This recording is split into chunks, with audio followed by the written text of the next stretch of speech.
Padre. Bueno, me presento, yo soy Dani Socorro, soy jesuita, soy psicólogo, actualmente dirijo la Escuela de Psicología y también soy el párroco de la universidad. Esta es una iniciativa que no solamente nace de la Escuela de Psicología, sino que hay un grupo también que ha estado coordinando, ha estado apoyando. Por eso quiero pedirle a la hermana Joana Rodríguez que encienda la cámara. La hermana Joana es misionera dominica de la Sagrada Familia. Actualmente se encuentra en Madrid y fue la persona que les estuvo enviando el correo. Está el padre César Muciotti, que es un compañero jesuita, hoy se encuentra en Estados Unidos, ¿sí? Terminando su formación de posgrado. Y también se encuentra, que no se ha podido conectar, la hermana María Clara Vieira, que ella es sierva del Santísimo Sacramento.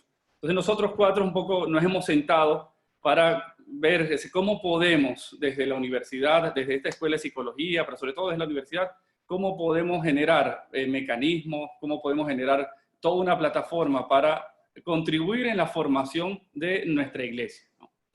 Y bueno, y en medio de esto, nuestra propuesta es que todos los primeros viernes de cada mes vamos a tener un espacio de formación. Hoy nos reúne un tema, creo que es muy importante, es un tema que es muy actual, sobre todo el contexto en el cual estamos viviendo, ¿no? Producto de la pandemia, ¿no? Es el tema de que lo hemos titulado eso, no aguanto más, ¿no? De cuando ayudar enferma.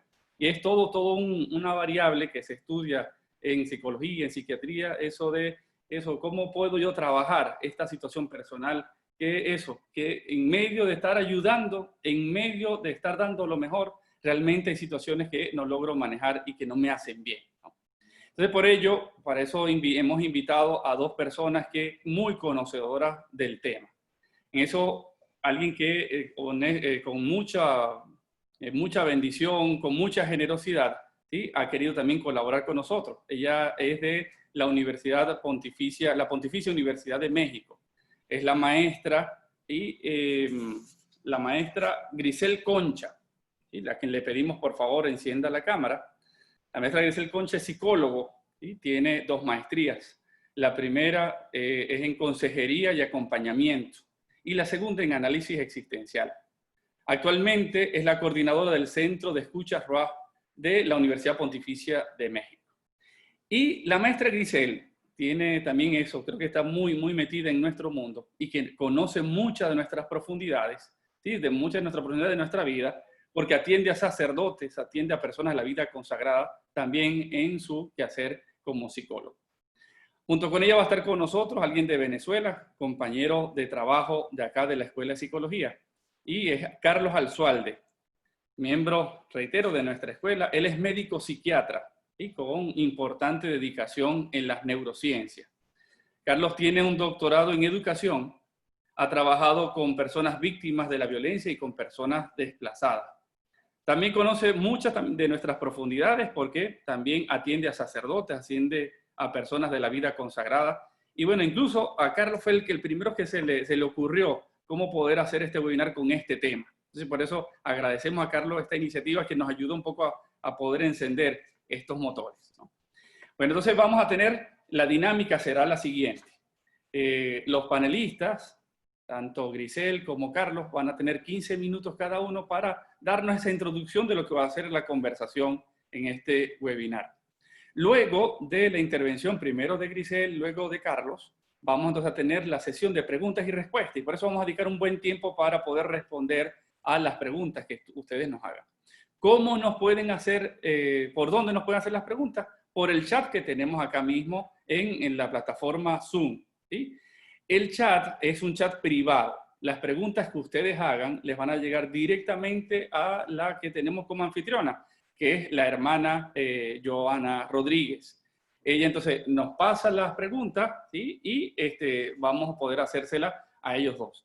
Insisto con el tema de lo privado, y no lo hemos querido que hacer público para que cada uno pueda hacer las preguntas que más necesita hacer, ¿sí? Y bueno, y una de las cosas que hemos insistido es que este es un webinar privado de la vida religiosa, así que de manera tal que puedan sentirse también con toda la libertad. Algunos han preguntado si lo vamos a colocar en YouTube, no lo colocamos en YouTube. Vemos que no es pertinente, porque la propuesta que hicimos es que es un webinar exclusivo para la vida religiosa. Entonces, por eso, la idea es que podamos disfrutar en la medida de lo posible, dada el tema que se tiene, pero también que, bueno, que podamos tener toda la libertad para poder llevar a cabo, ¿sí?, esta conversación.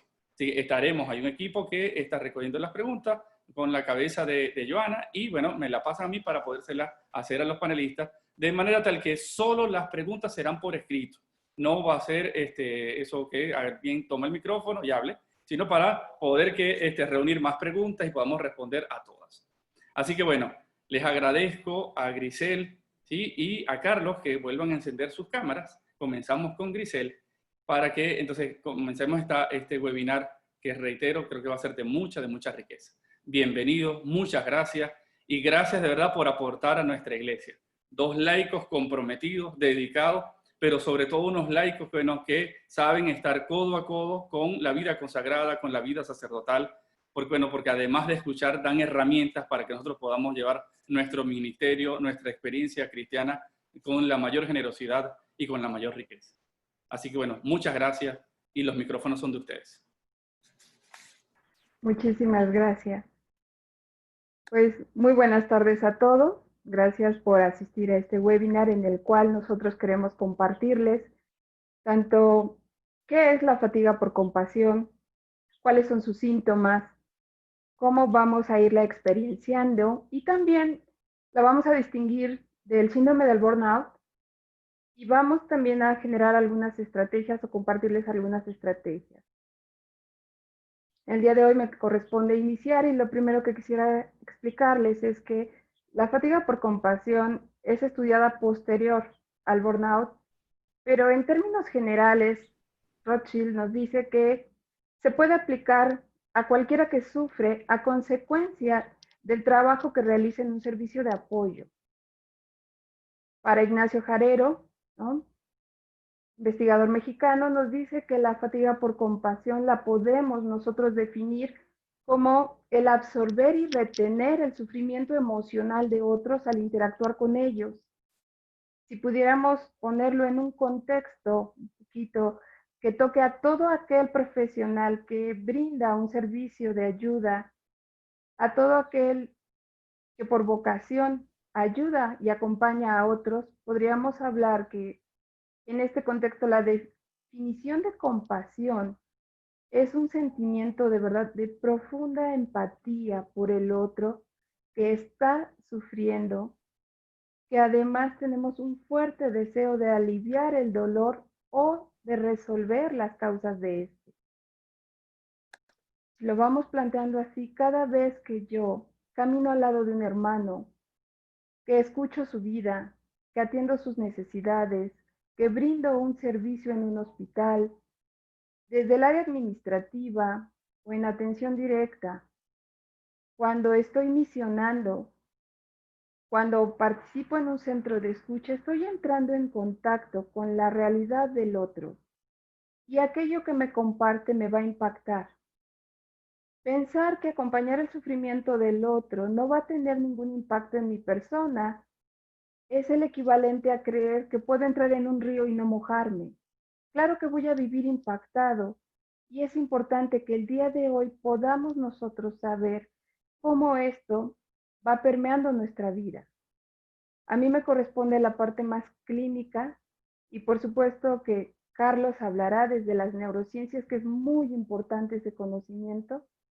Y ahorita mi propósito también es ponerlo en un lenguaje accesible para todos. La fatiga por compasión va a tener principalmente tres aspectos. La primera, la reexperimentación. Cuando nosotros hablamos de, mira, lo que está viviendo esta persona se parece a alguien con quien coincidimos hace un año, ¿te acuerdas que lo atendimos o que misionando buscamos recursos, ayuda para? En ese momento nosotros estamos conectando con huellas de memoria emocional que nos activan toda esa gama de sentimientos y emociones. Y es muy importante tomarlo en cuenta porque cada vez que yo interactúo con alguien, ocupo la empatía. Y precisamente mi empatía es un vehículo de doble vía, a la par que me sensibiliza para acompañar la realidad del otro, también me vuelve permeable por esta realidad que acompaño. Cuando hablamos de reexperimentar, aunque yo ya no esté con la persona, estoy recordando y reabriendo esos sentimientos, contactándolos, vivenciándolos, y hay hasta toda una respuesta fisiológica. Por lo tanto, una continua reexperimentación de las sensaciones va causando mella o disminuyendo mi capacidad de respuesta. Un segundo punto de la fatiga por compasión es evitación y embotamiento psíquico. Cuando empiezo a presentarla, quizás no suene muy evidente, pero con el tiempo me voy a cachar en comportamientos donde al momento que me llaman para atender a alguien, puedo tender a evitarlo, ocuparme en otra cosa, o en cuanto empieza a hablar una persona de su sufrimiento, me retiro y me ocupo en algo más. Constantemente me siento saturado, como que me cuesta trabajo pensar, y a veces quisiera ya no traer tantas cosas en la cabeza. Y un tercer punto es una hiperactivación. En esta hiperactivación, yo busco más actividades del promedio. Es decir, tengo agendada la mañana desde que amanece hasta que me retiro a dormir. Y todavía acepto compromisos extra para el fin de semana, independientemente a todo lo que ya tenía. A veces incluso el buscar hacer ejercicio puede entrar dentro de esto si en lugar de apoyar que la persona se relaje, se descanse, está haciendo una tarea más de la gran lista de actividades que tiene por realizar. Nuestro propio deseo de ayudar nos puede llevar a circunstancias de desgaste. ¿Por qué? Porque quitamos de la ecuación el autocuidado. Tan importante es estar para el otro como el cuidar que yo pueda seguir acompañando a los demás en el tiempo. Si quitamos el autocuidado de esta ecuación, quedamos vulnerados. Y con el tiempo nosotros vamos a empezar a presentar una serie de síntomas que no asociamos con la fatiga. Una característica importante es que la fatiga se puede presentar de forma aguda ante un evento. No tiene que ser por 10 eventos acompañados, puede ser desde el primero. Si lo vamos considerando así, entonces, valdría la pena que nosotros conociéramos nuestros límites al acompañar. No digo que lo dejemos de hacer para nada, pero que podamos entender que como persona humana tengo fronteras importantes de cuidar. Si empezamos a revisar en nosotros que hay manifestaciones de estar contactando constantemente con la vida o la vivencia del otro, que presento una compulsión a estar ayudando a los demás por resolver y sanar las heridas de los otros, que en ocasiones veo a la persona que yo escucho y acompaño o que ayudo como alguien frágil y necesitado, al cual es importante que rescate, son de los puntos que hay que empezar a revisar porque nos hacen romper las fronteras de lo que realmente permite brindar ese servicio al otro y lo que nosotros estamos interpretando para que podamos diferenciarlo. En ocasiones también empezamos a notar que hay una incapacidad nuestra para dejar de hablar de esos temas, que tenemos una sobreidentificación con la vida de los demás.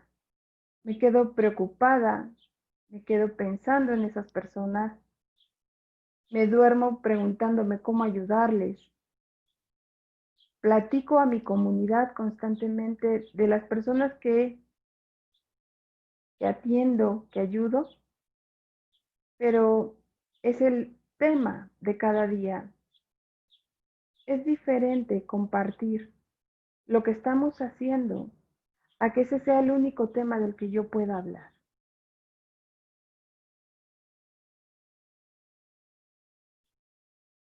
Conforme esto va pasando, también nosotros vamos a encontrar, ¿no?, que podemos irnos yendo hacia la evitación de recuerdos.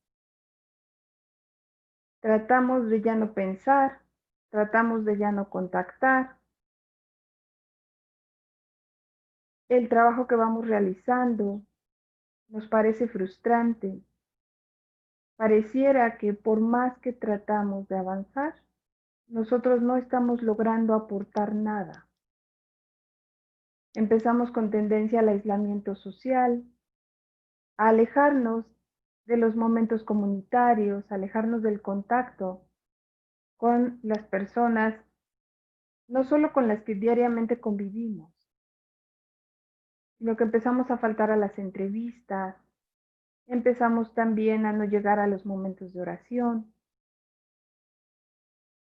En la fatiga por compasión, este buen deseo de ayudar y de acompañar debe de ser regulado con el autocuidado. De lo contrario, podemos presentar el episodio de fatiga y sentirnos desconcertados de qué es lo que nos está ocurriendo. No nos damos cuenta, solamente nos va permeando conforme nosotros lo vamos vivenciando.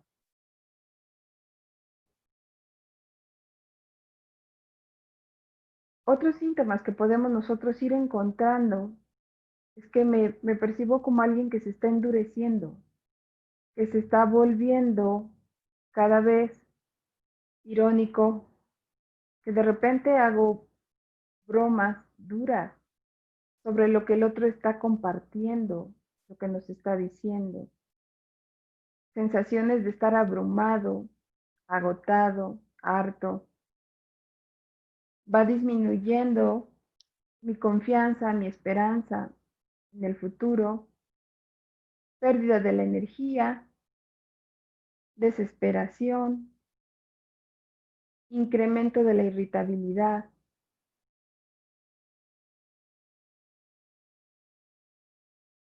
Dentro de las manifestaciones que también vamos a encontrar es ansiedad, impulsividad y reactividad, una hipervigilancia, es decir, constantemente vamos a estar en estados de alerta, aumento de la frustración y la ira, y varios síntomas somáticos que no relacionamos con el evento de la fatiga. Aunque se lleva años investigando esto, en realidad nosotros podemos darnos cuenta que la persona no comúnmente lo conoce. Lo que conoce es el resultado, ese cansancio crónico, ese desgaste emocional que hay, esa frustración constante, esa pérdida de la esperanza y esa transformación de su vitalidad, de su relación con los demás, lo que lleva a las personas a que realmente se pregunten qué está pasando.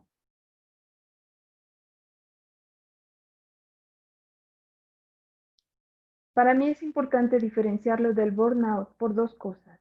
Mientras que la fatiga por compasión está más relacionada con mi habilidad o mi capacidad de empatía y también con la relación que yo establezco con aquel al cual estoy acompañando. En el burnout vamos a ver que tiene que ver más con las condiciones laborales, los medios, los horarios, las programaciones, porque el burnout es definido también, sí, como un estado de agotamiento físico, emocional, mental y espiritual causado por una disminución de las habilidades para enfrentar el estrés de nuestra vida diaria y un largo involucramiento en situaciones emocionalmente demandantes. Hay 3 características del burnout importantes de revisar, porque tanto fatiga por compasión como burnout uno lleva al otro. Agotamiento emocional, despersonalización y baja realización personal. El agotamiento emocional supone pérdida de energía física, de distracción, embotamiento cognitivo también, de no poder ser la persona que antes era, se siente anulada. Y ojo, estos síntomas se pueden confundir con depresión, con abulia, con anedonia, con apatía. La despersonalización es esa vivencia como que mi realidad es ajena, el trabajo que yo realizo es ajeno a mí, no tiene relación y vinculación directa conmigo. Por lo tanto, desde ahí es que yo realizo las actividades con las personas que asisto. Y van a notar también un comportamiento con tintes cínicos o negativos, pero es en realidad también desde la despersonalización. Y finalmente está la baja realización personal. Este es un gran punto a revisar porque aquí me siento inadecuado para lo que hago. Me siento inapropiado para la profesión que estoy realizando, para el apostolado, para la actividad encomendada, para acompañar a mis formandos. Dos aspectos que deberíamos de estar cuidando y considerando porque no los vemos y sin embargo tienen presencia. Cuando digo no aguanto más, quizás ya estoy hablando desde el resultado de esta vivencia. Y es muy importante darnos cuenta que ambos se han venido manifestando, pero no los hemos detectado. Ni siquiera imaginaba que esto pudiera pasarle a la vida consagrada. ¿Por qué? Porque a veces el hábito, la sotana o la profesión camuflajea. Es decir, se nos olvida no solo que hay un cuerpo físico, sino que toda esa persona puede ser vulnerada, porque al estar para ti implica un tiempo de vinculación con el otro para el cual ocupo toda la persona que soy, a nivel emocional, psíquico, corporal, espiritual, acompaño al otro.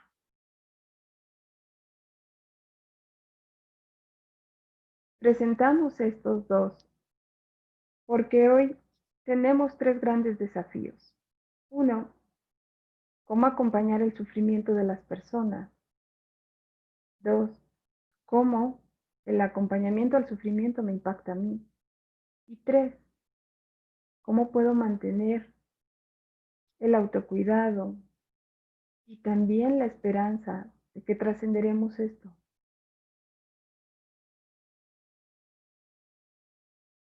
Para ir concluyendo, me gustaría compartirles que la intención es aprender a cuidarnos para brindar más años de servicio. Es muy importante y sale muchísimo más barato la prevención que la intervención, pero que si hoy alguno de estos síntomas que he mencionado los estás presentando, es importante que te dejes acompañar, que revises. Somos seres que podemos estar vulnerados. Hasta aquí sería mi primera participación. Muchísimas gracias.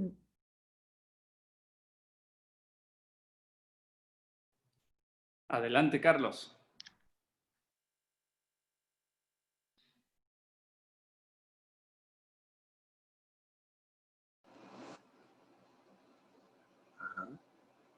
Buenas tardes. Te escuchamos, adelante. ¿Me escuchan? Muy buenas tardes. Ok, bueno, muy honrado de poder compartir con ustedes esta tarde. Y bueno, voy a tratar de aproximarme a la fatiga de compasión de un punto de vista más biomédico o fisiológico o desde la neurociencia. A ver, el concepto, del concepto de fatiga de compasión nos lleva, ¿verdad? Es un tema frontera que apareció fundamentalmente desde la psicología de la salud, trabajando justamente con las enfermeras. En el año 92 hay un primer trabajo que habla de la fatiga de compasión como un concepto que se inicia y trabajando con enfermeras, posteriormente justamente como riesgo laboral. En el año 95, Charles Figley empieza a darle mucho más cuerpo al concepto y es el autor que más citas o más trabajo ha realizado sobre el tema de fatiga y compasión, y él plantea que la fatiga y compasión tiene como eje central la empatía.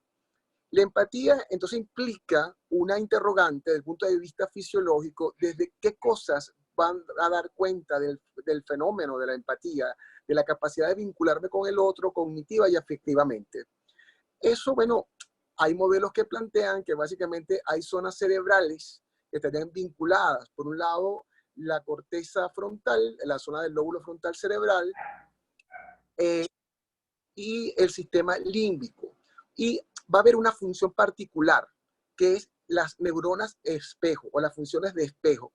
Básicamente da cuenta el concepto de neuronas espejo a un grupo de neuronas que se activan al observar el otro. Es decir, cuando una persona ve a otro realizando una acción, como el bostezo, por eso que dicen que el bostezo es contagioso, se reclutan las mismas neuronas, quien observa, ¿verdad? Se le activa el grupo de neuronas exactamente igual a las personas que están ejecutando una acción. También pasa, por ejemplo, en el deporte, cuando se observa un jugador, por ejemplo, de tenis, y que la gente que está viendo que juega tenis, por ejemplo, y está como observador, se activa un conjunto de neuronas similares, es decir, al jugador que está en la cancha. Es decir, entonces, eso también se vincula con un concepto muy interesante que plantea Roger Bartra sobre el tema de que el cerebro tiene una dimensión que trasvasa el límite de la piel.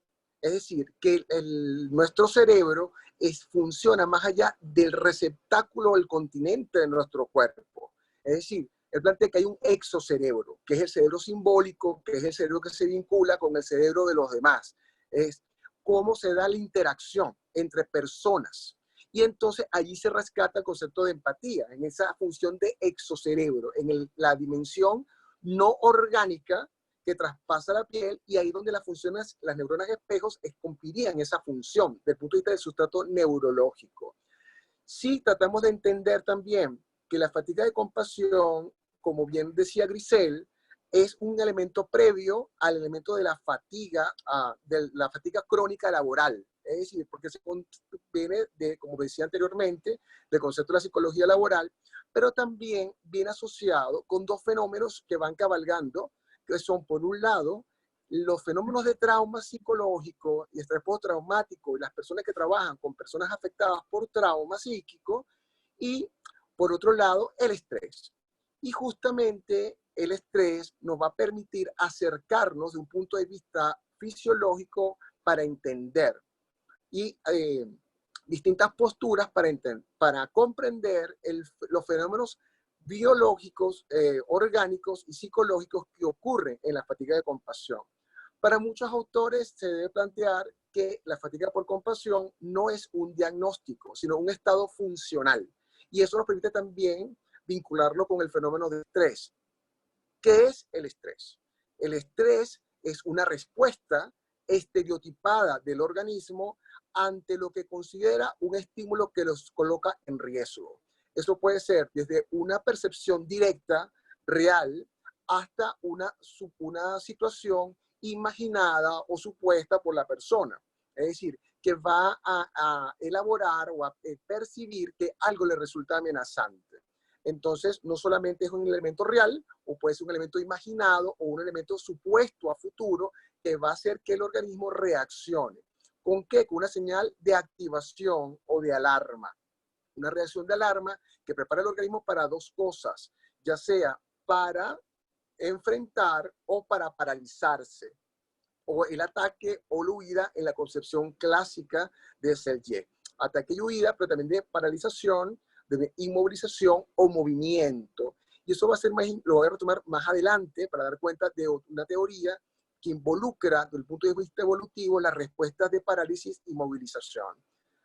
Uno pudiera entender, a ver, en mi práctica clínica, ¿verdad? Atendiendo a personal de ayuda, ya sea médicos, por ejemplo, enfermeras, personas consagradas, uno ve que hay una variabilidad de presentación de síntomas o de manifestaciones corporales. Generalmente me ocurre que son referidos por colegas especialistas de otras áreas, médicos internistas, cardiólogos, gastroenterólogos o en algunos casos inmunólogos o reumatólogos, es decir, con cuadros que tienen que ver con fenómenos autoinmunes. Entonces, en principio, mucha gente se presenta con muchos cuadros corporales que son crónicos o que tienen mucha duración en el tiempo o que son difíciles de explicar desde la perspectiva biomédica tradicional. Es decir, no logro entender, no me calza la clínica con los hallazgos, ya sea de imágenes o de laboratorio o de funcionamiento. Entonces, mira, esta persona tiene una arritmia, tiene una taquicardia sinusal, un incremento de su frecuencia cardíaca, pero yo no veo nada cuando aplico una prueba de 24 horas con el Holter o le hago el mapeo de su función cardíaca o hago una prueba de esfuerzo, no observo ningún registro, sino parcialmente, pero que no revela un daño o no revela una alteración funcional más allá de la experiencia subjetiva de malestar. También pasa con el gastroenterólogo, que dice, bueno, yo hago la endoscopia y no veo, salvo una irritación leve, no veo, hay una desproporción entre el malestar que experimenta la persona y, por otro lado, los hallazgos que visualizo a través de la endoscopia. Bueno, esto nos invita, nos podemos aproximar desde el concepto de sistema de adaptación general del estrés. ¿Por qué? Porque el organismo, que como decía, el estrés es una respuesta estereotipada, funcional, de preparación y de supervivencia, va a pasar por 3 fases. Una fase de alarma, que es de activación, donde se prepara el organismo para la respuesta rápida para evadir el estímulo potencialmente nocivo, un proceso, y eso estaba mediado hormonalmente por la adrenalina. ¿Cómo ocurre eso? Va a ocurrir a través de 2 vías, una vía hormonal y una vía nerviosa o neurológica. Desde el punto de vista hormonal, se va a activar el eje hipotálamo hipoficiario, que es una estructura en el cerebro, que es el hipotálamo, libera un factor liberador, llamado factor liberador de la corticotropina, que es una proteína muy chiquitica, un péptido, que a su vez activa otra estructura, que es la hipófisis, que libera la hormona adenocorticotropa, o ACTH. Esa hormona actúa a nivel renal, ¿verdad?, sobre la glándula suprarrenal, y en la zona medular va a producir adrenalina. La adrenalina va a actuar, va a la sangre, va a actuar sobre distintos órganos, activando su funcionamiento. Aumenta la frecuencia cardíaca, la frecuencia respiratoria, inhibe el movimiento intestinal, amplía dilata la pupila para ampliar el campo de mirada, y es decir, va a preparar el cuerpo para una respuesta rápida. Esa fase de alarma, esa fase es la hormonal o hormonal o humoral. La otra fase, simultáneamente, el hipotálamo se activa y va a través del hipotálamo, corre por el sistema límbico y una estructura que es el tallo cerebral y la médula. Y va a activar el sistema nervioso autónomo, que es el sistema nervioso que inerva todas las vísceras del organismo. Y ese sistema, en el tórax, abdomen y pelvis, va a actuar simpático y parasimpático. El simpático prepara para las respuestas rápidas y es activador energético, y el parasimpático va a disminuir la actividad que se va a dar en estos órganos. Entonces, se dan estas 2 respuestas, una respuesta hormonal y una respuesta neurológica. Entonces, en el tiempo se van a dar unas fases, como les decía, la fase de alarma, que es la fase inicial, que está mediada por el simpático, y mediada por adrenalina. La segunda fase, llamada fase de resistencia, donde se va a liberar en la glándula suprarrenal una zona llamada fasciculada, se va a liberar otra hormona que va a neutralizar los efectos de la adrenalina, que se llama el cortisol. Y esta hormona es fundamental para entender lo que tiene que ver con la fatiga para entender los daños, digamos, y el deterioro que puede producir la condición de estrés prolongado. Porque a la medida que la respuesta se prolonga la liberación de cortisol y va a ser a nivel de múltiples sistemas unos efectos que son contrarios, justamente busca regular, parar la acción de la adrenalina, pero esta función del cortisol va a inactivar y en el tiempo largo va a haber lesiones en los sistemas o capacidad de funcionamiento de los sistemas. Por ejemplo, en el cerebro afecta dos estructuras: la amígdala, que tiene que ver con la valoración emocional, y el hipocampo, que tiene que ver con la memoria. Por eso que muchas veces uno puede entender por qué razón cuando estamos muy fatigados, muy estresados, se nos olvidan mucho las cosas, o tenemos un cambio de humor, tenemos irritabilidad, o valoramos emocionalmente las situaciones de una manera distinta a como lo hacemos normalmente. Si soy de buen humor, eso cambia porque cuando estoy con estrés prolongado se modifica. Entonces, la fase de resistencia está mediada por cortisol, pero de manera temporal. Y una tercera fase, que es la fase de agotamiento, que sería la fase donde emerge la fatiga por compasión, y es que la persona, hay una liberación prolongada del cortisol y hay un desgaste del funcionamiento de los órganos y de la capacidad de respuesta y de adaptación. Y eso nos lleva a hablar de dos conceptos importantes. Uno es el de homeostasis o homeostasis. La homeostasis es un concepto que trata de entender el concepto de equilibrio. Es decir, cuando yo estoy estresado, estoy activado, el cuerpo de manera puntual, ante una vez que está el estímulo potencialmente dañino, ¿verdad? Va a regularse y alcanza un punto de equilibrio, cesa la respuesta del estrés. Eso es la homeostasis, pero es de corto plazo. Cuando empezaron a entender el concepto de homeostasis, les permitió a muchísimos investigadores, el mismo Selye y otros investigadores posteriores, en tratar de entender las enfermedades psicosomáticas de alguna manera, pero no daba respuesta adecuada, es decir, porque se encontró o se ha encontrado, los médicos hemos visto que eso en los psicólogos clínicos, que en el tiempo sigue prolongándose, por ejemplo, en años, y el cuerpo se adapta. Entonces, justamente, la homeostasis no daba como la respuesta adecuada. Es decir, la homeostasis es regulación de corto plazo, pero va a ocurrir un reacomodo del organismo en situaciones crónicas de estrés. Esos elementos crónicos de estrés se denomina alostasis. La alostasis es la capacidad de ajustarse crónicamente a una situación de estrés. Es decir, que el cuerpo se va acostumbrando a manejar cierto nivel de presión continua, pero llega un momento donde eso se fractura, donde no hay más capacidad de tolerar más presión. Es decir, es un poco el acto del voluntarismo, que aquí quienes nos están escuchando ocurre muchísimo. Es decir, yo puedo, Dios me acompaña, yo puedo, voy adelante, y el Espíritu Santo está conmigo.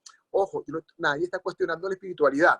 Lo que a veces es que confundimos a veces la voluntad, y que creemos un cuerpo biológico, y el cuerpo nos da señal y dice, para un poco, restablécete, descansa, recupera, porque va a ser imposible que el organismo de manera permanente garantice una adaptación biológica. No es posible. Entonces, cuando se fractura la capacidad de la alostasis, que es el equilibrio en el largo tiempo, ocurre ese quiebre, y esa fractura es lo que se denomina carga alostática. Y la carga alostática es el concepto que nos permite entender por qué nosotros nos enfermamos, psicológica u orgánicamente, ante una situación de estrés prolongado. Y en el caso de la fatiga por compasión, cuando yo estoy como religioso, como persona consagrada, atendiendo permanentemente a mi parroquia, a mi feligresía, o estoy en cargos administrativos, o soy el que regenta un hospital, o regenta o cuida, soy formador, el responsable de un seminario, tengo que lidiar con mucha gente, y tengo que darle servicio y apoyo emocional y acompañamiento a tanta gente, y digo, yo puedo con todo, llega un momento que el cuerpo te dice, para, tienes que parar. Y a veces queremos imponer la voluntad a la realidad biológica, a la contingencia de lo corporal, que bueno, Dios también nos regaló un cuerpo, ¿verdad? Para también, que es un templo y debemos cuidar. Entonces, fíjense lo importante de la carga alostática, permite entender los quiebres. Por otro lado, es importante que hay elementos que van a como predisponer esta carga a estos quiebres. En primer lugar, que yo viva sometido a situaciones repetidas, es decir, que todos los días me levante y enfrente situaciones distintas de gran intensidad, difíciles, es decir, desde un tema económico, en el caso de Venezuela, se va la luz, se va el agua, se va el internet, la electricidad, no tengo para pagar algún servicio, el acceso a la alimentación, no me puedo transportar a los amigos en Venezuela y en otros países, todas las contingencias asociadas al COVID. Ahora mi vida cambia a partir de la experiencia de la pandemia, de la reclusión forzada, de estar retenido. ¿Cómo hago para poder oficiar si no podemos reunir a la gente? ¿Cómo hago para dar mi apoyo? Entonces empieza a haber todo un conjunto de elementos que no sé cómo lidiar en una nueva realidad que me obliga a enfrentar nuevas situaciones y no sé ni interpretarlas por lo novedosas que son, por lo emergentes que son, y por otro lado, cómo puedo lidiar con ellas. Y por el cuerpo va reaccionando igual, es decir, no sé cómo reacciona, no sé, yo cognitivamente o afectivamente no los proceso, pero el cuerpo responde como estrés, liberación hormonal, y me quiebro. Entonces, eso es un elemento, una situación. Una segunda situación es que sea permanente en el tiempo el mismo estímulo. Si yo atiendo a personas con trauma emocional, un día, otro día, y no hay descanso, y no hago una actividad distinta, alterna, complementaria, que me rescate de estar acompañando en el dolor a alguien en esa situación permanente, me voy a quebrar. Es decir, tiene que haber una fase de recuperación, aunque esté expuesto a una situación difícil, como atender víctimas o atender enfermos en un hospital, o atender a través del acto del sacramento de unción de los enfermos, por ejemplo, visitar a los enfermos, escuchar sus sufrimientos de los familiares. ¿Cómo yo puedo procesar eso? Inclusive el tema de la situación del desgaste que puede producir la escucha en el acto de la confesión de manera permanente. Es decir, eso es un tema importante.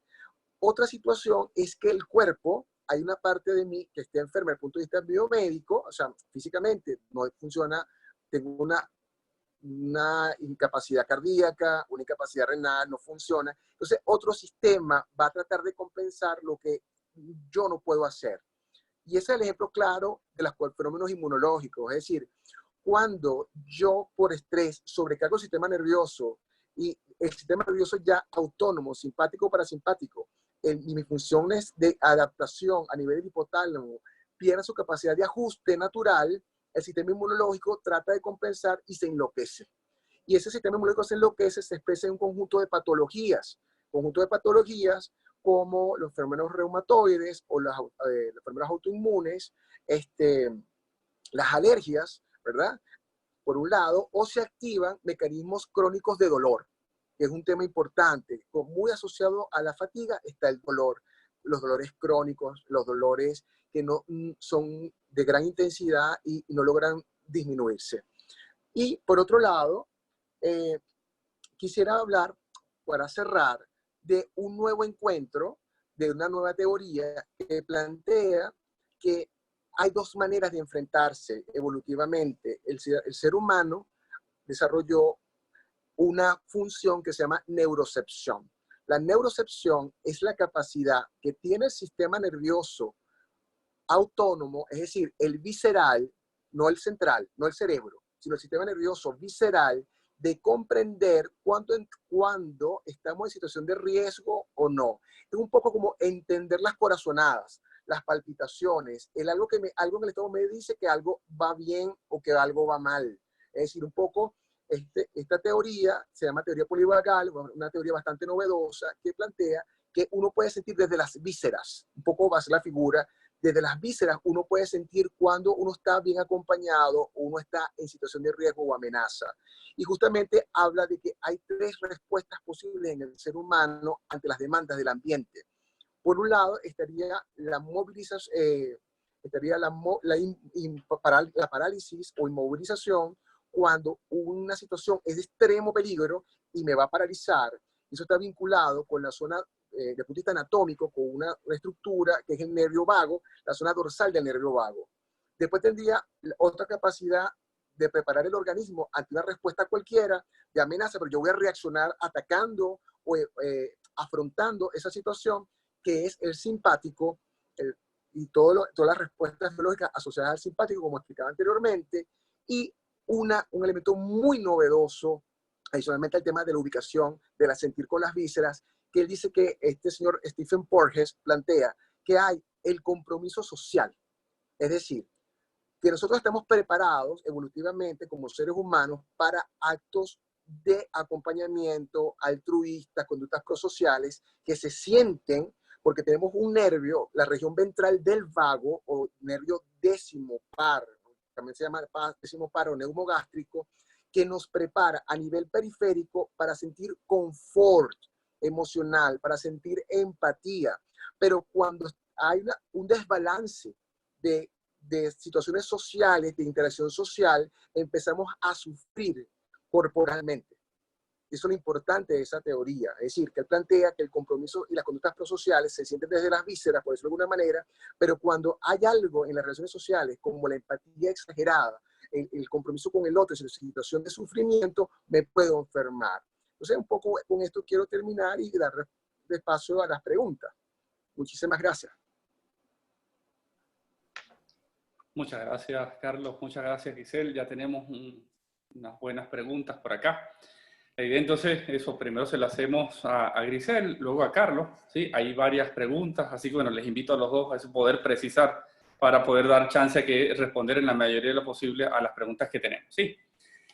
Para la maestra Grisel, por favor, adelante. Dice, el término empatía, que en este caso entiendo se relaciona con la fatiga de compasión, es lo que también se puede llamar confluencia, es decir, ausencia de límites. ¿Tienes el micrófono apagado? Ahora, adelante. No, no necesariamente.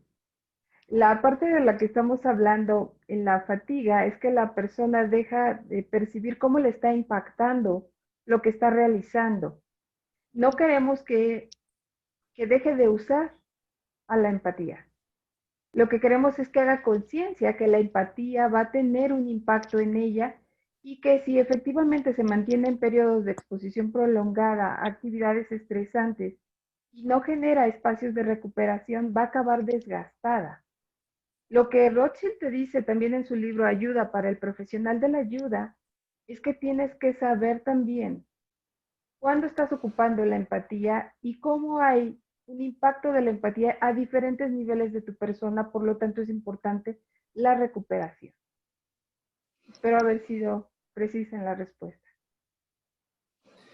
Carlos, ¿hay diferencias neuroquímicas entre el estrés y la fatiga por compasión? Bueno, básicamente podríamos entenderlo como un continuo, ¿verdad? Es decir, yo creo que hay un concepto importante que plantea que se llama calidad de vida profesional. De calidad de vida profesional habría dos extremos. Por un lado estaría la satisfacción empática, es decir, que es un poco lo que nos pasa a los profesionales de ayuda, que sentimos mucho gusto en ayudar a las personas, en sentir el agradecimiento o sentir que se transforma la vida de alguien a través de nuestra acción, que entonces lo vinculamos con lo trascendente.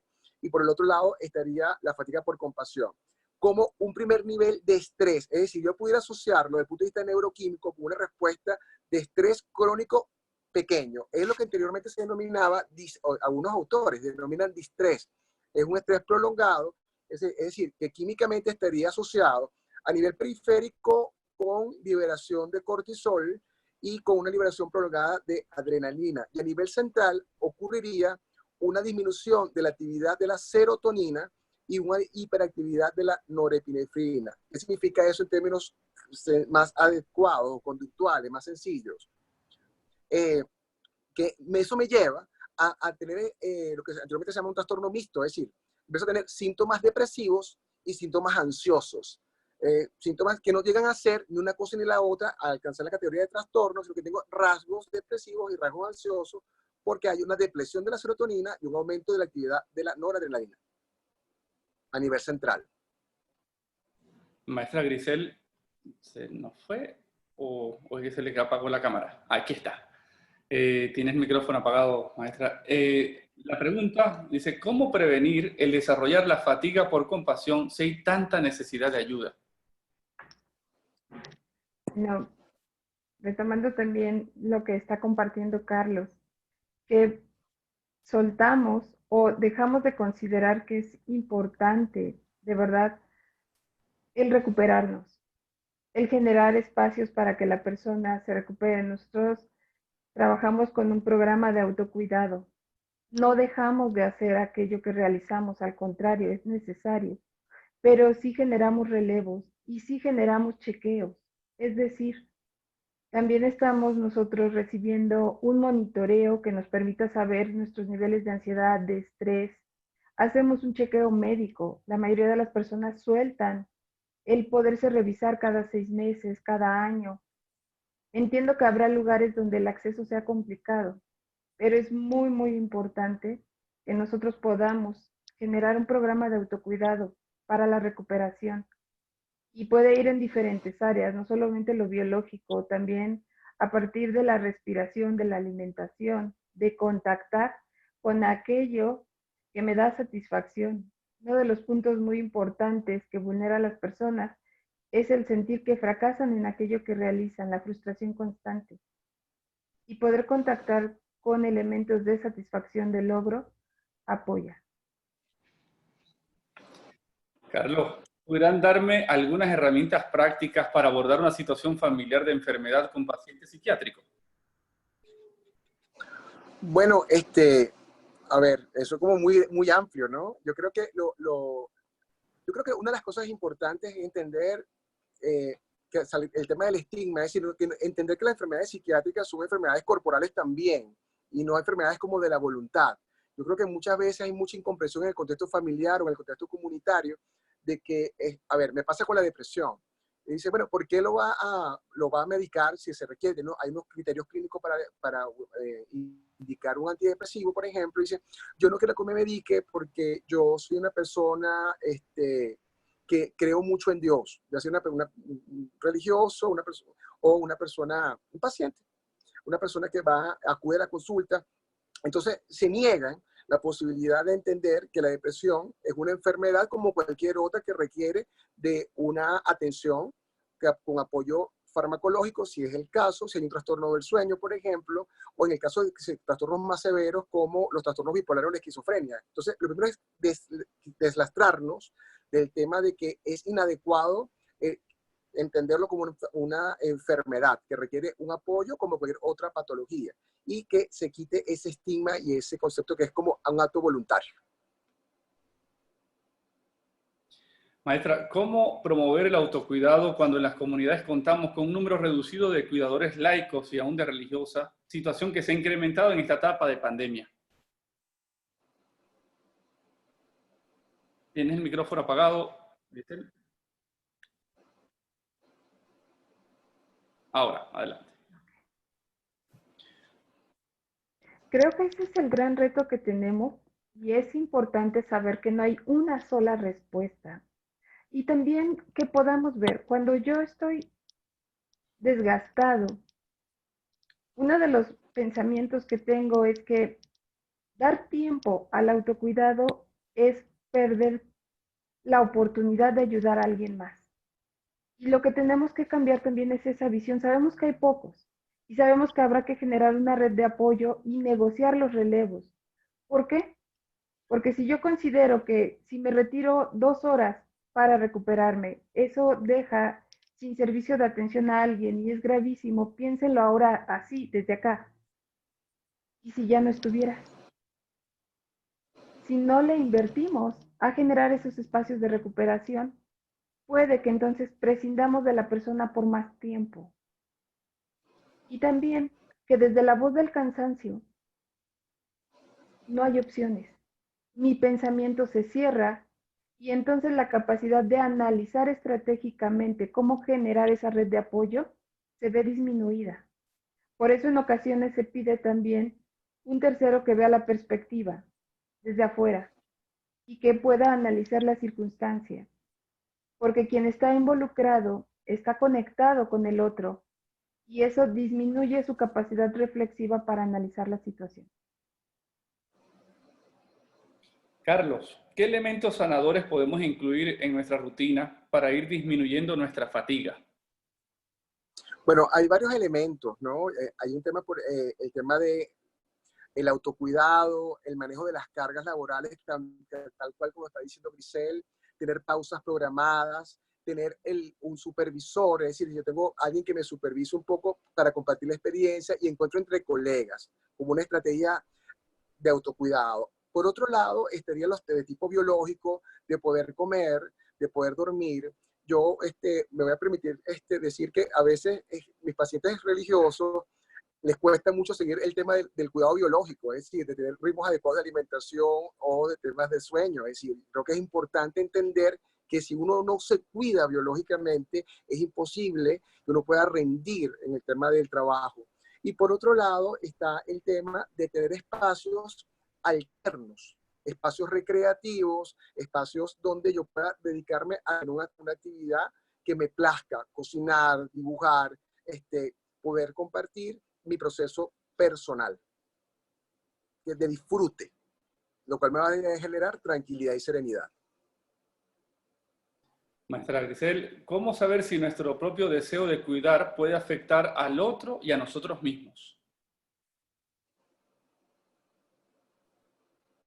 A ver, ¿cómo saber si mi propio deseo de cuidar puede afectar al otro? Y a nosotros mismos. Ok. Bueno,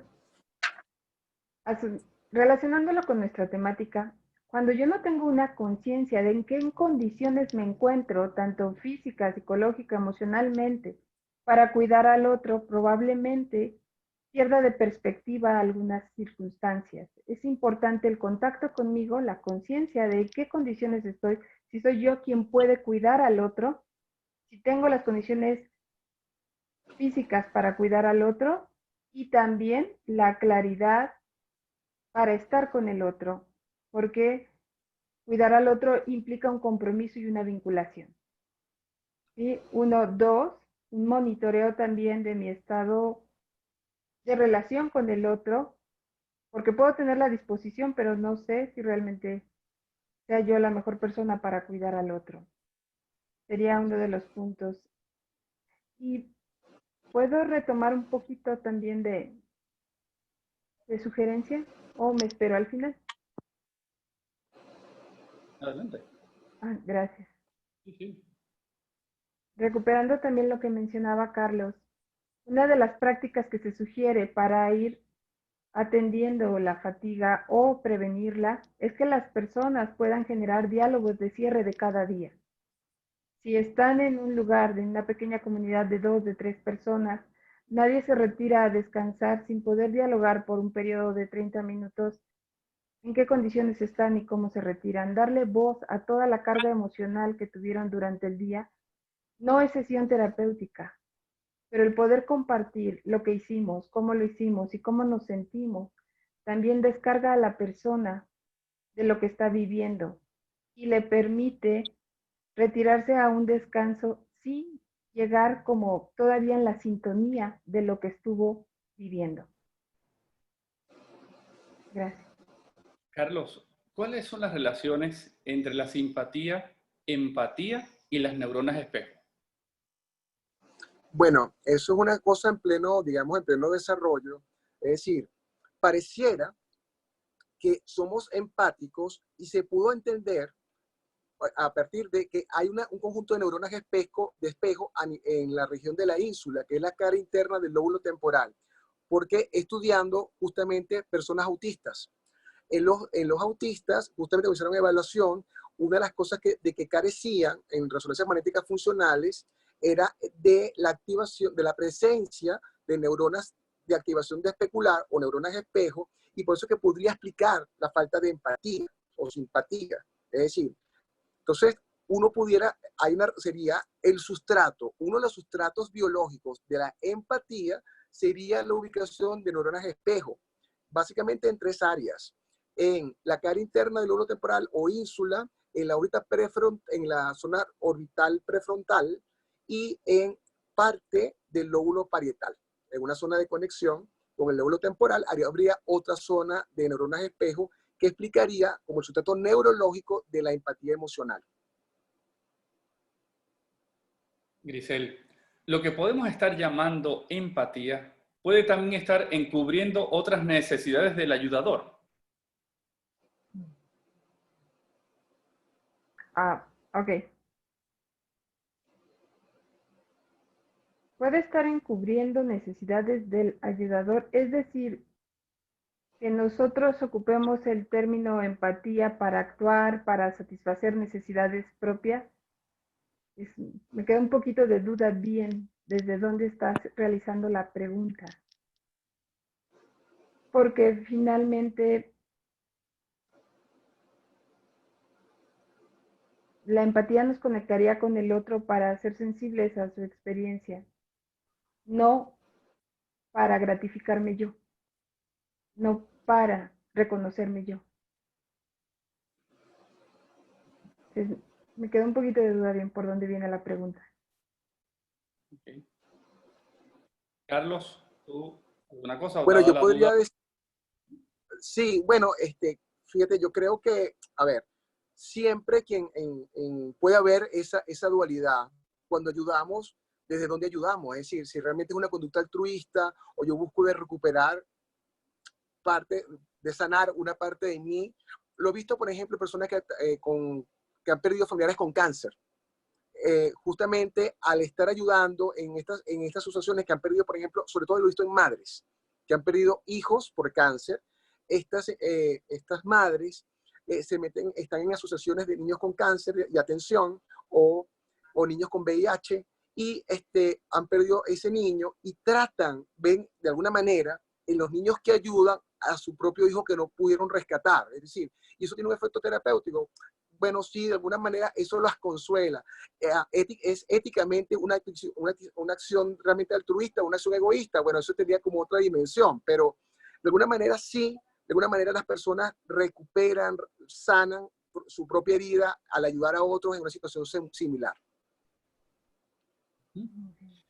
Maestra Grisel, cuando hablas de evitación, entraría, por ejemplo, que aunque te sientes cansada, te ocupes en cosas como ver algo en internet y distraerte, y luego terminas más cansada que antes. Okay. Es que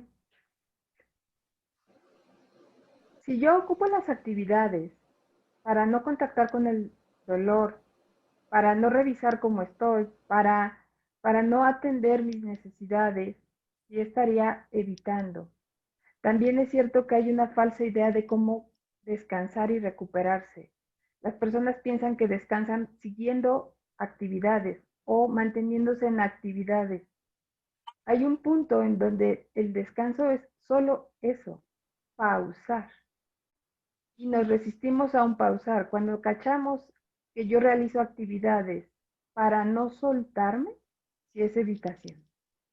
Para no pensar en lo que escuché durante el día, es evitación. Estamos postergando el descanso para evadir contactar con otras situaciones, pensamientos que tengo durante el día y evitando la recuperación también. Carlos, ¿cuáles tips prácticos o métodos nos recomiendas para saber mantener un equilibrio, ya que estamos muchas veces expuestos debido a nuestro contacto con la gente? Bueno, yo creo que hay varias cosas son importantes. Uno, hacer actividad física. Yo creo que hacer el deporte es un tema importante. Otro tema es tener un grupo de amigos fuera del ámbito profesional. Yo creo que siempre ayuda a tener amigos, es decir, amigos colegas de la misma y amigos que están fuera de lo que yo realizo. Es decir, eso ayuda muchísimo a tener como distintas perspectivas y otras vivencias. Eso aligera mucho, bastante la vida cuando estoy tan metido en situaciones de apremio emocional, de acompañar tanto apremio emocional. Y por otro lado, creo que es importante programar descanso. Yo creo que el ocio es importante incorporarlo justamente como un elemento de tiempo programado para yo disfrutar. O sea, programar tiempo es importante, es muy, muy valioso. Giselle, ¿cuál es la queja que manifiestan los que son cuidados de los cuidadores, ¿no? De esos que los que tienen fatiga por compasión? ¿Sí? Porque se está hablando desde el que tiene la fatiga, pero desde el cuidador, cuando tiene una persona que tiene con fatiga y compasión, ¿cuál es la típica queja? La falta de empatía, la falta de cercanía, a veces que son fríos, el diálogo no es cálido, o la ausencia. No es lo mismo estar cuidando a alguien conectado que en WhatsApp y el otro está acostado, ¿no? Dentro de las quejas es empatía, falta de cercanía y que no hay conexión. Se llegan a considerar como no tomados como personas,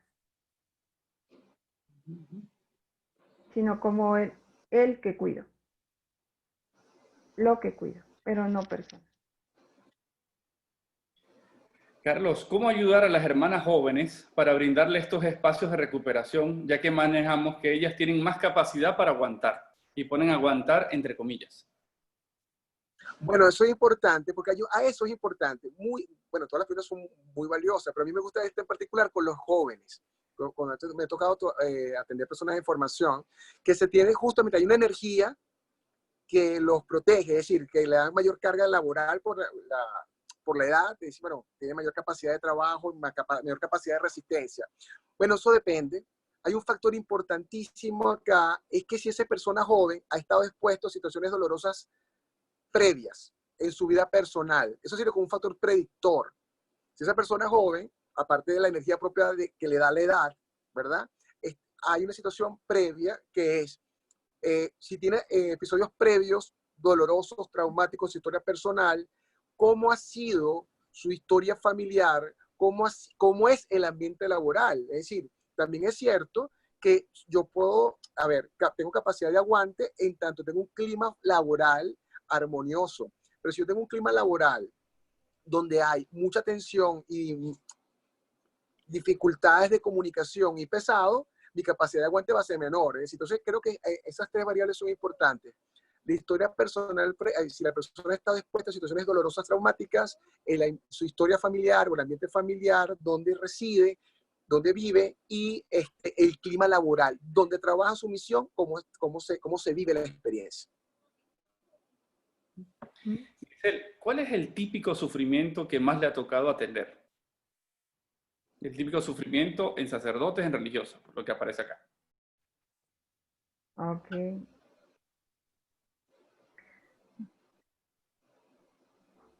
El desgaste crónico. El sentir que mis actividades me alejan de mis momentos de contemplación, de oración, que tengo tantas actividades que suelto a la comunidad, que tengo tantas actividades que me pregunto si realmente esto era parte del compromiso que adquirí. Desgaste crónico y conflicto en la relación comunitaria.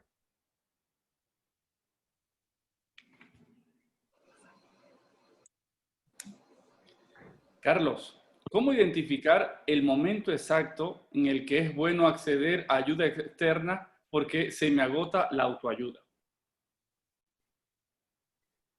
Bueno, yo creo que eso también es importantísimo. Es decir, yo creo que cuando yo empiezo a dejar de ser como yo soy, es un criterio de oro, digamos, dorado. Es decir, cuando digo, mira, estoy irritable, yo que soy habitualmente una persona de buen humor y empiezo a estar irritable, cuando empiezo a sentir la necesidad de evitar a la gente porque me molesta y me desagrada estar cerca de la gente, cuando siento que las cosas que normalmente me gustan me abruman, cuando tengo dificultades para conciliar el sueño, cuando no tolero que alguien me diga no siga mis instrucciones o de alguna manera me frustro con facilidad, creo que ya tengo marcadores. Ahora, conductuales.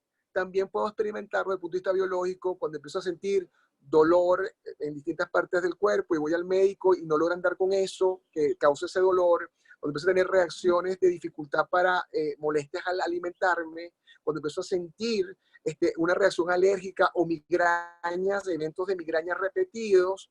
Y yo, ok, aquí está pasando algo, debo acudir a buscar ayuda, apoyo psicológico, porque va más allá de lo buscar, un poco como decía Grisel, descartar lo médico orgánico, lo cual no está divorciado nunca de lo psicológico. Entonces, eso es una invitación a cuidarnos y a buscar ayuda de las dos áreas.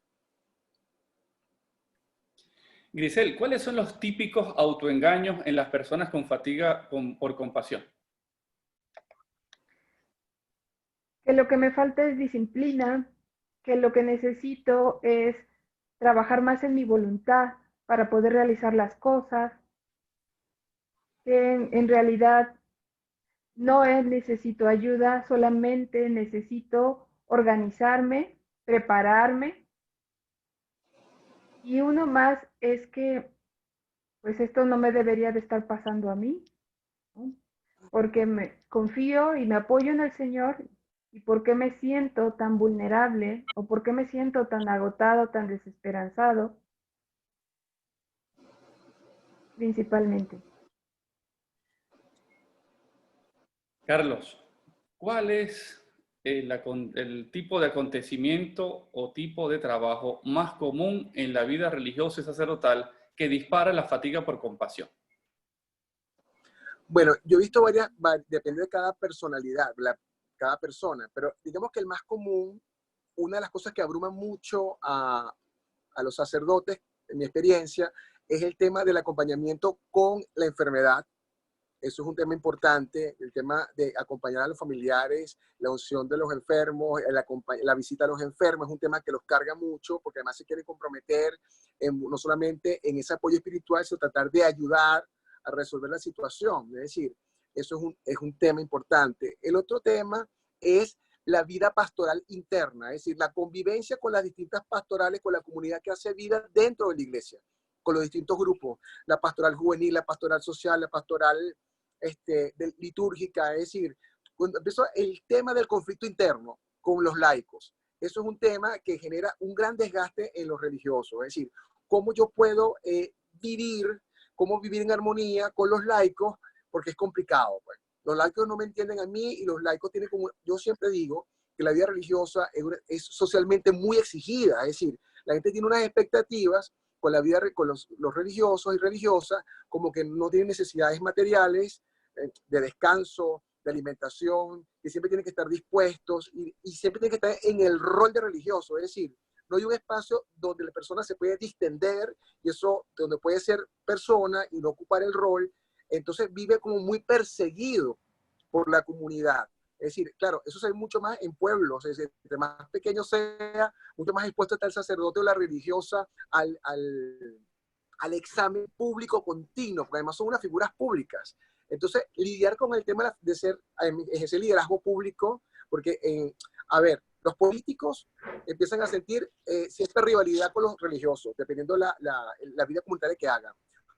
Por otro lado, estos a los conflictos internos dentro de con los laicos, desencuentros de todo tipo. Después viene todo el tema de querer ayudar socialmente, es decir, en este momento no tengo cómo ayudar a esta comunidad o a esta persona que quisiera ayudar. Y el otro tema muy importante es la propia familia. Una de las cosas que más me ha llevado, o sea, que me ha llevado en este trabajo con religiosos, personas consagradas, es cómo la familia del religioso no comprende al religioso en su contexto de familia.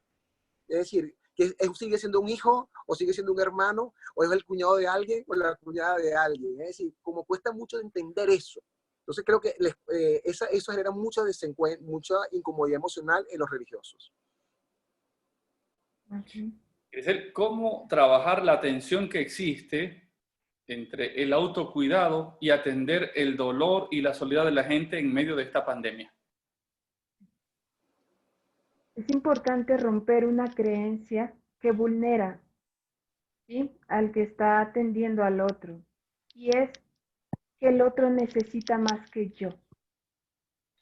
Es muy importante que puntualicemos que en ocasiones todos los que tienen esa sensibilidad a las necesidades del otro consideran que la necesidad del otro está por encima incluso de sus propias necesidades. Y esto los va a dejar siempre tirados por los dos polos sin encontrar una solución. La realidad es que me cuido para garantizar más años de seguir acompañando a los demás. Y aunque el otro tiene una gran necesidad, de verdad, si lo viéramos desde la relación persona a persona, el otro no pide mi sacrificio. El otro pide que lo siga acompañando. Y yo tengo que encontrar ese espacio también para poder mediarlo, pero tengo que romper con la idea de que la necesidad del otro está por encima de la mía y que incluso es más importante. Si actúo desde ahí, lo estoy también rescatando, lo estoy dejando en un lugar de necesidad de mí. Y no es lo que buscamos, aunque sí sabemos que las realidades ahorita nos desbordan. Y mi punto aquí es que también para romper esa tensión, se vale por un momento reconocernos humanos, sensibles y necesitados, y que desde ahí estamos buscando cómo continuar al lado del otro. Carlos, ¿alguna forma de espiritualidad o forma de oración para ayudar en estado de fatiga? Bueno, es interesante porque hay trabajos que se han realizado de la psiconeuroinmunología donde las personas que oran de manera sistemática tienen menor incidencia de un grupo de distintas patologías. Por ejemplo, la hipertensión arterial en personas que rezan, oran, hacen el rosario, disminuyen 10 milímetros, 10 puntos las cifras tensionales, por ejemplo. Es decir, que la oración en sí misma tiene un proceso curativo porque adecúa, nivela el tono del sistema nervioso autónomo, simpático y parasimpático. Es decir, eso se ha podido medir. Es decir, la oración como forma de meditación, la oración como conexión espiritual, facilita, restablece procesos de reparación biológica, tonos de acción neurológica y equilibra balances hormonales. Y eso se ha medido y ha sido interesantísimo. O sea, todo ese trabajo, ahora alguna gente trata de llamarla neuroreligión, pero es muy interesante. Está en plena expansión y en pleno desarrollo el área. Para terminar, ya son las 4:30, 1 hora y media, una pregunta para los dos. ¿Sí? Y la pregunta, como psicólogo, como psiquiatra, ¿sí? Primero tenemos que identificar que, bueno, que la gracia de Dios es la gracia de Dios y cómo obra Dios con todo su milagro. Pero también esa gracia de Dios supone la naturaleza humana, supone la condición humana. Entonces, bueno, un poco para que nos puedan decir en su experiencia en el trabajo con la vida religiosa, con la vida sacerdotal, ¿cuándo identificar que una persona metida y muy animada en trabajar su proceso espiritual personal, ¿sí? Hay unos indicadores que no son normales, que no son sanos, sino que más bien la vida espiritual es una excusa para profundizar en su psicopatología, en su trastorno, en una condición crítica que puede estar viviendo?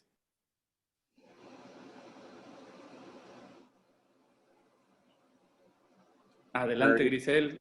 Vamos con Carlos. No, Carlos, adelante. Adelante, Carlos.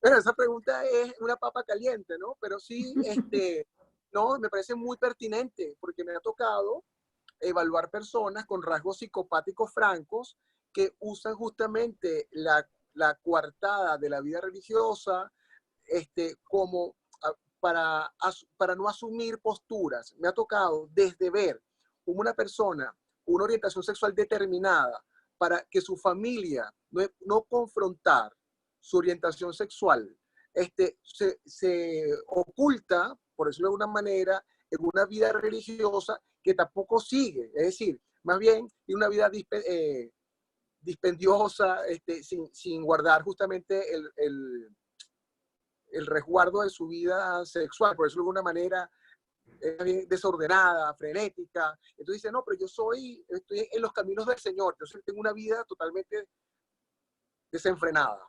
La otra cosa es la necesidad de poder. La otra cosa, mucha gente con una motivación de poder o de compensar sus carencias económicas, vienen de familias muy humildes y dicen, bueno, ser sacerdote o religiosa va a compensar mis carencias económicas y yo me voy a vincular con personas con mucho dinero, y entonces son personas que desde su acción pastoral empiezan a vincularse con grupos económicos influyentes y dejan de lado a las personas humildes, es decir, como que yo quiero estar con personas adineradas, que me generen comodidad, que me generen estatus, es decir, es otra forma psicopática de actuar.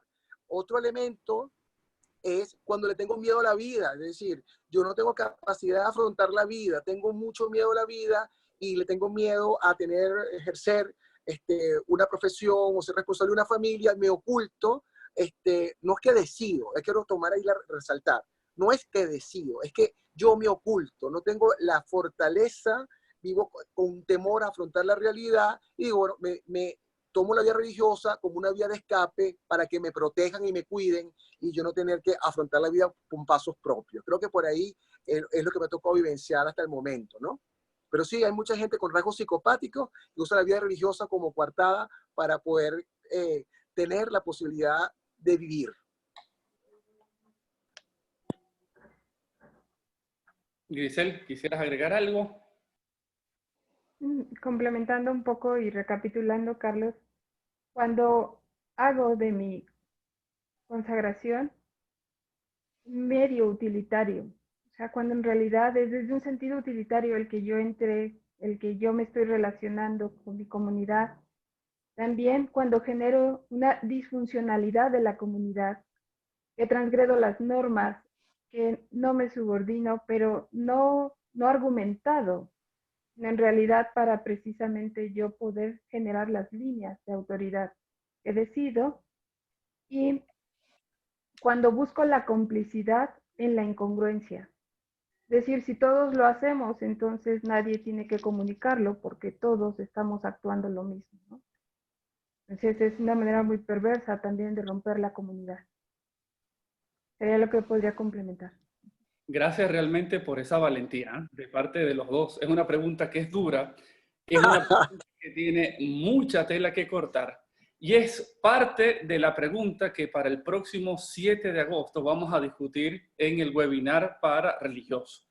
Estamos por confirmar, tenemos 2 invitados, una teólogo espiritual y un psicólogo clínico religioso, un poco para poder discutir este tema. Tanto para poder entender si cuando hay la experiencia religiosa, poder ver que hay algunos elementos que no están funcionando y que tenemos que identificarlos. No solo en el acompañamiento, sino en la parroquia, sino en la comunidad, en diferentes sitios. Como también está la otra contraparte. Sí que hay a lo mejor una situación dura, un trastorno, una situación personal que es de mucho deterioro y cómo la experiencia religiosa puede ayudar a sacarnos de todo esto, utilizando los mecanismos respectivos. Entonces, por eso, todos los primeros viernes, lo que nos estamos planteando de cada mes, vamos a tener un webinar exclusivamente para sacerdotes y la vida consagrada. Entonces, bueno, el tema que nos va a ocupar la próxima semana y excelentemente nos han dado este abrebocas, de verdad con ellos, además con todo lo que hemos trabajado hoy, eso es lo que nos va a ocupar. Reitero, vamos a verlo desde la perspectiva psicológica y también desde la perspectiva de un teólogo, de una teóloga espiritual, que nos ayude a poder entender estos mecanismos, porque es muy importante manejarlo. A veces se nos dan cursos de formación de cómo poder acompañar gente, cómo poder cómo incluso poder ser formadores, pero este es un tema que es crucial y todo lo que supone para poder admitir candidatos a las órdenes religiosas, a las congregaciones, todo lo que supone la vida comunitaria, todo lo que supone para nosotros el trabajo en las parroquias o en la misión, es importante que podamos tener algunas herramientas para poder ayudar a la gente y no para hundirla o para darle un espacio que realmente pueda ayudar a que pueda superar muchas de esas cosas personales. Así que bueno, Carlos, Grisel, muchas gracias de verdad por tener este espacio. Muchas gracias por tener la oportunidad de atender a muchos sacerdotes, a muchas religiosas, muchas religiosos. Y de verdad que muchas gracias a todos ustedes por la confianza puesta en nosotros. Hemos tenido algunas dificultades. Nosotros quisimos ser tan celosos de tener un espacio privado para nosotros, que bueno, pusimos un Google Form en donde, bueno, podían ver para entonces poder checar si son religiosos o no son religiosos, porque aquí en la Escuela de Psicología tenemos otro tipo de webinar, y en algún momento tuvimos un saboteo, así como que fue muy traumático para nosotros. Entonces quisimos, de verdad, cuidar esto, y bueno, queremos mejorar un poco el tema de la convocatoria para la siguiente vez, porque entre ayer y hoy estuvimos enviando los correos, parece que a mucha gente no les llegó, teníamos unas 325 personas, y bueno, nos han estado escribiendo, les enviamos, mientras hablaban Carlos y Grisel, le estuvimos enviando las coordenadas para poder entrar. Bueno, esperamos mejorar un poco la convocatoria, ya a nivel técnico tenemos ya las otras alternativas, Pero lo que les digo es que este es un espacio que la Universidad Católica Andrés Bello de Caracas, Venezuela, la Escuela de Psicología concretamente y el equipo que les he presentado, de verdad que tenemos mucho deseo para poder de verdad tener un buen espacio de formación, un buen espacio de información, un buen espacio donde nos podamos encontrar y hablar desde lo que somos. Así que bueno, que Dios me les bendiga, que Dios me les siga acompañando y ya saben, el 7 de agosto. Queremos pedirle, y por eso ha puesto la hermana Joana ahora en el chat, ¿sí? Queremos pedirle que un poco que evalúen cómo ha sido este webinar. Y además queremos pedirle que nos propongan temas, que nos propongan ponentes para poder poder ofrecer otras ofertas que de verdad podamos llevar a cabo. Así que bueno, si pueden, abran el enlace que aparece en el chat que se les ha dirigido a todos y de verdad nos puedan hacer las sugerencias, las evaluaciones y las propuestas para las otras oportunidades. Les reitero, por favor, si pueden encender las cámaras, César Muciotti, la hermana Joana, yo no sé si se pudo conectar la hermana María Clara, puedo también para que nos podamos despedir. Y ya sabes, este es el equipo que queremos estar con ustedes. Está María Clara, qué bueno que pudiste conectarte. Eso, entonces somos el equipo, María Clara acá en Caracas junto con mi persona, está César Muciotti que en Estados Unidos se encuentra, la hermana Joana que se encuentra en España y bueno, aceptamos las sugerencias, aceptamos la propuesta porque realmente, les reitero, queremos tener un buen espacio en donde nos podamos nutrir y desde todas las fronteras, de todos los espacios. Así que bueno, que Dios me les bendiga, que Dios me les acompañe y ya saben, nos vemos el 7 de agosto. Tenemos sus correos, tenemos sus teléfonos, les haremos entonces la invitación del tema mucho más específico con los invitados especiales que tenemos, que queremos traer. Así que bueno, les reitero que Dios les bendiga.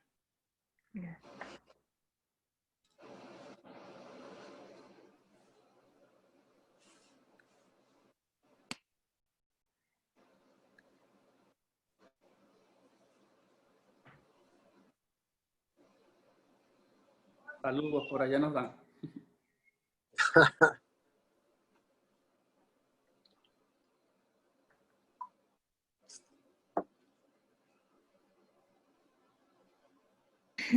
Joana, ¿puedes parar la grabación, por favor? No. Porque el gran peligro de